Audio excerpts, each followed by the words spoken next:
वसई पोलिसांनी गावठी दारूच्या हातभट्ट्या शोधण्यासाठी ड्रोन कॅमेराचा वापर करण्यास सुरुवात केली आहे।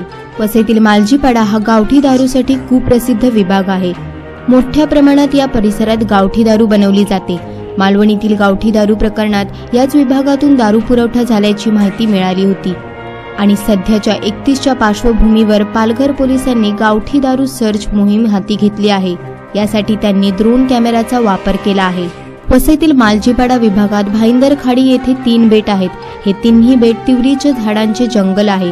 या बेटांवर मोठ्या प्रमाणात गावठी दारू बनवली जाते, पण इथपर्यंत पोहोचणं पोलिसांना अवघड जातं। केवळ समुद्राची भरती असतानाच ते शक्य असतं, तर पोलिसांना लांबूनच बघून दारू माफिया तिवरीच्या जंगलात लपून जातात। त्यामुळे वसई पोलिसांनी नवीन शक्कल लढवत ड्रोनच्या मदतीने देशी दारूभट्टीची शोध मोहीम चालू केली आहे। ससूनवघर हा वसई उपविभागातला मालजीपाडच्या गावालगत असलेला भाग हा अवैध हातभट्टीसाठी बदनाम आहे। त्या ठिकाणाहून काही प्रमाणात अवैध हातभट्टी करून दारू गाळल्या जाण्याची माहिती आणि अशी घटना घडलेल्या आहेत यापूर्वी। तर या घटनांना प्रतिबंध व्हावा आणि 31 डिसेंबरच्या अनुषंगाने या प्रकारची कुठलीही अवैध दारू इथे गाळली जाऊ नये आणि ती चालू असल्यास तिच्यावर कारवाई व्हावी या अनुषंगाने हा सर्व जो 30-40 स्क्वेअर किलोमीटरचा एरिया आहे आणि 3 बेटांचा एरिया आहे हा आम्ही डॉक्टर वर्मा जे आहेत, जे एरो मॉडेलिंगमध्ये विशेषज्ञ आहेत, त्यांच्या साह्याने ड्रोनच्या मदतीने सर्व एरियाचा सर्वे केलेला आहे।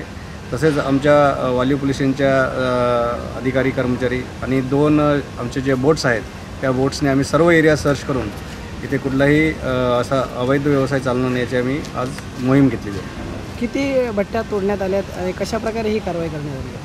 यामध्ये आम्हाला फक्त 4 ड्रम असलेली एक ठिकाण मिळालेलं होतं, त्यामध्ये आम्ही त्यावर कारवाई केलेली आहे, ते डिस्ट्रॉय केलेलं आहे।